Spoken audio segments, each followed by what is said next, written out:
iniciando nosso estudo da Parashá Bereshit. O que quer dizer Bereshit? Quer dizer no princípio, Gênesis 1:1. Com a graça do Eterno, iniciamos o nosso ciclo do estudo da Torá com a Parashá Bereshit, que abarca de Gênesis 1:1, de 6 a 8. Talvez essa seja uma das porções mais importantes de toda a Bíblia, uma vez que o Eterno revela não apenas a história da criação, mas também o desfecho profético de tudo.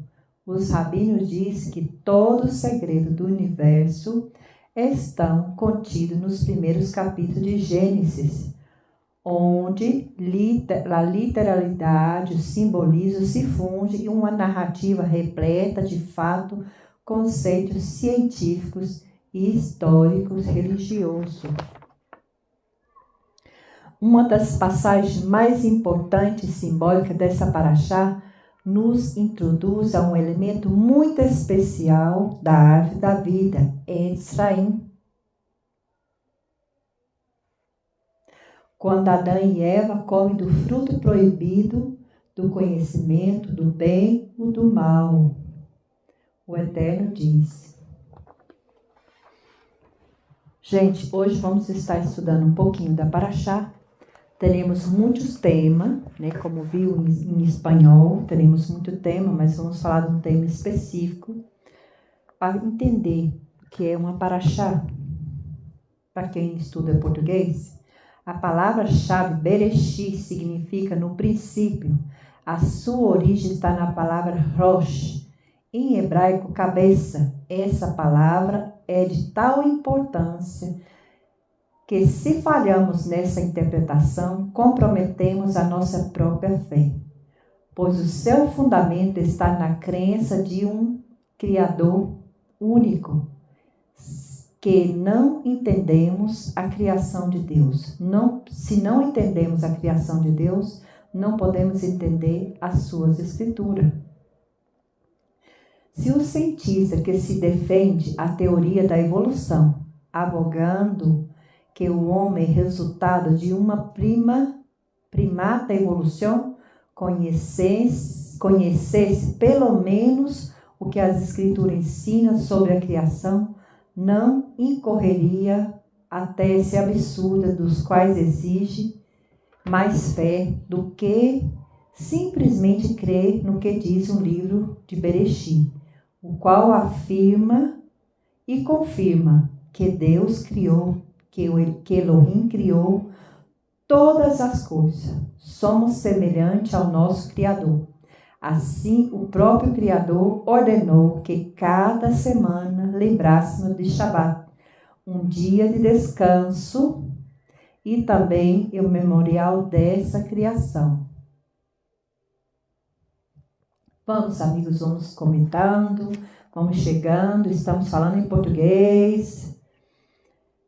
À medida que aprofundamos no estudo da Torá, o nosso entendimento também muda. Começamos a estabelecer, a profetizar e a falar de fé. Quando pensamos em um Deus como Criador, de quem fomos feitos, à imagem e à semelhança, vamos interagir com a capacidade divina de criar, estabelecer, profetizar, proferir e falar por fé. Ou seja, chamar à existência aquilo que não existe ainda para nós. Romanos 4:1-17. Vamos chamar à existência a paz onde não houve paz, o amor onde não houve amor. A bondade é o que Deus, que Elohim é. Ele é Hesed, o amor, misericórdia da graça. Gênesis 1:1. No princípio criou Deus o céu e a terra. Bereshit bara Eloheinu et shamayim ve'aret. É interessante notar que houve um princípio e um início de tudo. Com certeza, se houve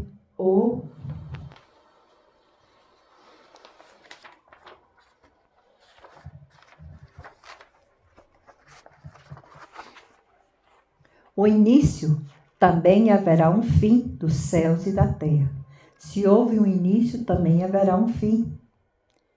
É interessante notar que a palavra diz céus no plural, chamaim. E saber pela ciência que existe de milhares de galáxias no universo. Por conseguinte, a palavra terra não está no singular, mostrando só que há uma terra neste universo, nas mesmas condições atmosféricas e com a mesma característica física, bioquímica, permitindo que aqui habitasse seres vivos do reino vegetal, animal, de modo peculiar o ser humano. Gênesis 2:1. A terra, porém, estava sem forma e vazia, mas o Espírito, o Ruá de Elohim, pairava sobre a face das águas.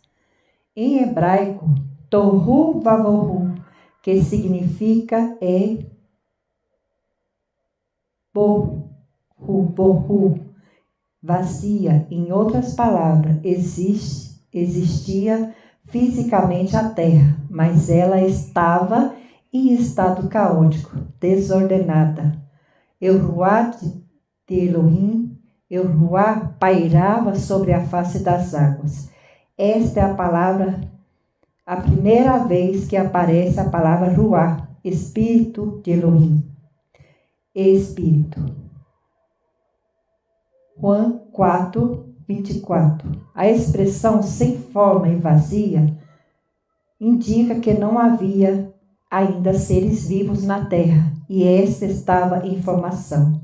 E bem provável que tinha passado milhões de anos neste estado, ou seja, entre o primeiro e o segundo verso da Bíblia. Gênesis 1:3 disse: haja luz e houve luz. O tempo do verbo disse em hebraico amar, que significa falar.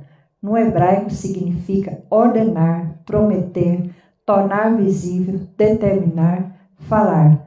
O que significa tornar algo visível? É trazer à existência algo que não existe. A terra era caótica, disse Deus. Haja luz. E Deus ordenou que a desordem fosse ordenada e tornasse visível. E se creemos que Elohim é capaz de estabelecer ordem no universo ou num planeta caótico, então Deus é muito mais capaz de criar, transformar a vida do homem, no qual foi criado a sua imagem e semelhança.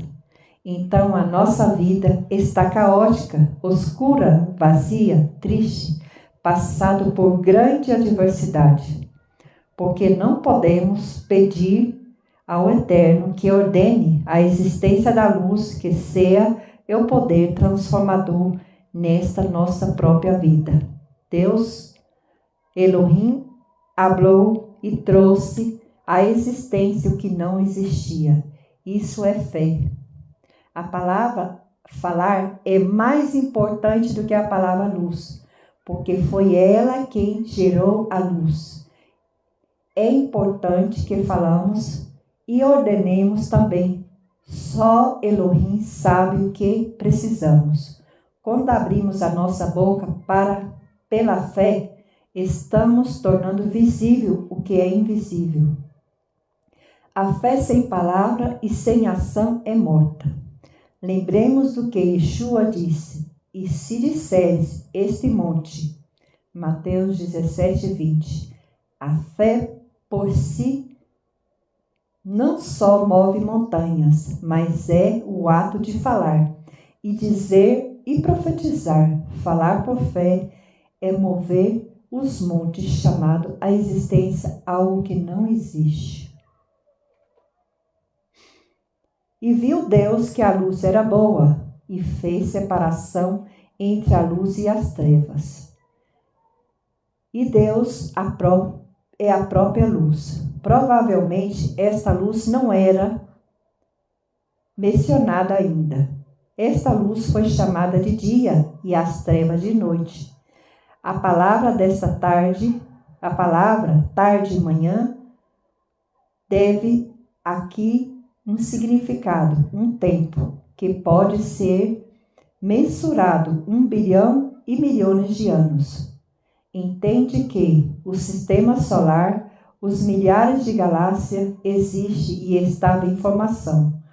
No segundo dia aparecem as águas, que foram chamadas de mar, e a parte seca da terra.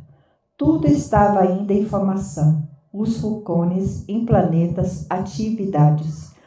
Tudo se estabelecia em perfeita ordem, segundo as leis do universo, do Criador, que rige todas as coisas. É importante notar que o Sol é chamado o grande luminar, que foi criado para governar o dia e iluminar a Terra.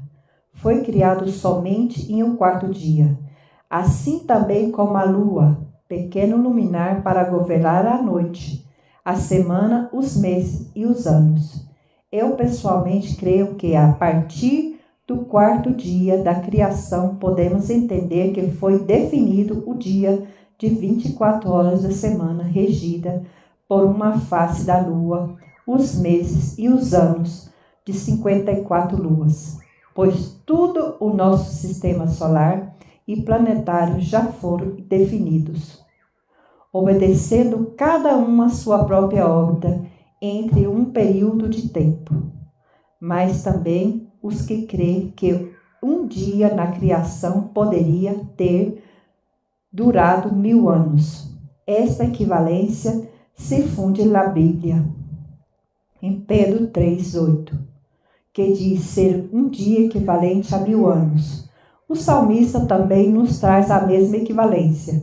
O homem, biblicamente, com 6.000 anos de idade, corresponde a 6 dias da criação. Guarda o 7º dia, onde descansará, ou seja, a humanidade entrará em um período de descanso.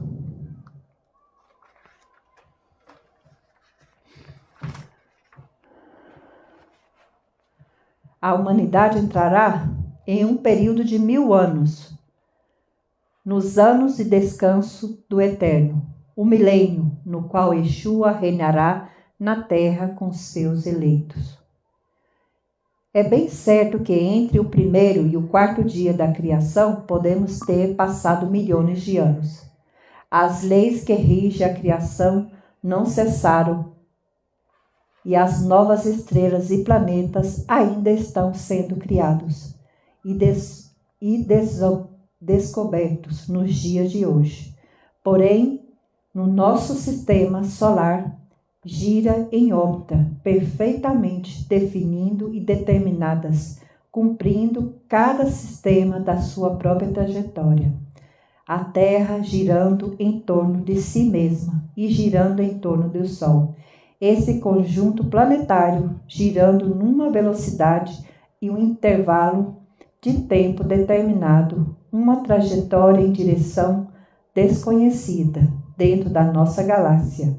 Essa, por sua vez, se movimenta harmonicamente, além da nossa imaginação, para o infinito, entre outras milhares de galáxias.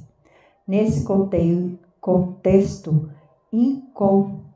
incomensurável, estamos apenas percorrendo o átrio do jardim da casa do Eterno, lembrando que estamos escrevendo lá hipóteses à medida que estudamos as palavras, os sinais estão mais claros e evidentes.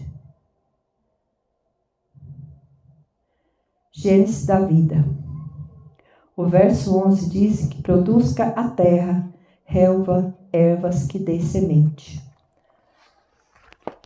Vamos estar até aqui e vamos falar de um tema muito importante, que é sobre a árvore da vida. Com a graça do Eterno, iniciamos um ciclo de estudo da Torá, da Parashá Bereshit, Gênesis 1:1 até 6:8. Talvez essa seja uma das porções mais importantes de toda a Bíblia, que o Eterno revela apenas a história da criação, mas também o desfecho profético de tudo.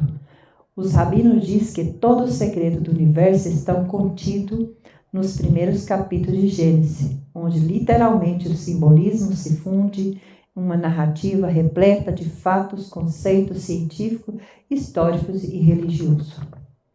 Uma das passagens mais importantes e simbólicas desta paraxá nos introduz um elemento muito especial, a árvore da vida, Etz Haim. Quando Adão e Eva comem do fruto proibido da árvore do conhecimento do bem e do mal, o Eterno diz: Então disse o Eterno: Eis que o homem se tornou como um de nós, conhecendo do bem e do mal. Assim que não estenda a sua mão e tome também a árvore da vida e coma e vive eternamente. O Eterno Deus, por isso, lançou fora do jardim do Éden, a fim de lavrar a terra que fora tomada. E expulsou e colocou querubins ao oriente do jardim. E o refugiava uma espada que se movia para guardar o caminho da árvore da vida. Gênesis 3, 22 ao 23. Diferente do fruto da árvore do conhecimento do bem e do mal, o fruto da árvore da vida não foi proibido para o homem, ou seja, Adão e Eva não foram criados imortais.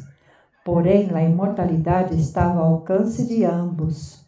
Bastava comer do fruto da árvore da vida e o homem viveria eternamente. Porém, se ficasse em esse estado de pecado e distanciamento da glória do Eterno, iria perpetuar para sempre em um estado de rebelião contra o Eterno e uma morte eterna. A verdade é que todo ser humano possui uma memória do Éden, um desejo que, a partir da nossa natureza, desde o primórdio da existência, o homem tem buscado aproximar-se do Eterno. A força superior de onde veio a compreender a relação com seu Criador. Não fomos criados para viver em exílio, fora do jardim do Eterno, mas o caminho ao retorno ao Éden. Qual é o caminho ao retorno ao Éden? Como restaurar o relacionamento original com o nosso Criador? O caminho de volta ao Éden é o caminho da árvore da vida. Os querubins que guardavam esse caminho da árvore da vida foram representados na grande cortina que ficava no interior do templo. Assim como os querubins do Éden, esse também protegia o caminho da Arca da Aliança, dentro do Santo Sagrado, do Santo dos Santos, quando Yeshua entregou ao Eterno seu Espírito.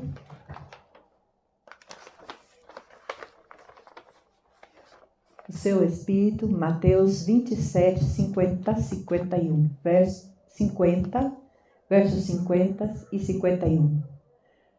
Esta mesma cortina foi rasgada de alto a baixo, simbolizando que através do seu sacrifício, Yeshua abriu o caminho entre os querubins de volta ao Eterno. Através dele teremos novamente acesso ao caminho que nos leva ao Éden, ao estatuto original e comunhão com o Eterno. Ele nos conduzirá à árvore da vida, à eternidade prometida, por intermédio da sua ressurreição. O autor da carta aos judeus messiânicos expressa bem esta verdade e escreve: Tenho, pois, irmãos intrépides, para entrar no Santo dos Santos, pelo sangue de Yeshua, pelo novo e vivo caminho que nos consagrou pelo véu, Isso é pela sua carne, e tendo grande sacerdote sobre a casa de Deus. Aproximemo-nos com sincero coração, em plena certeza de fé, e tendo um coração purificado de má consciência e lavado o corpo com água pura. Hebreus 10, 19 a 22. Em decorrência disso, seus primeiros seguidores judeus foram chamados de os do caminho. Atos 9, 2. Por essa razão, Yeshua afirma ser o caminho, a verdade e a vida. João 14, 6. Bom dia,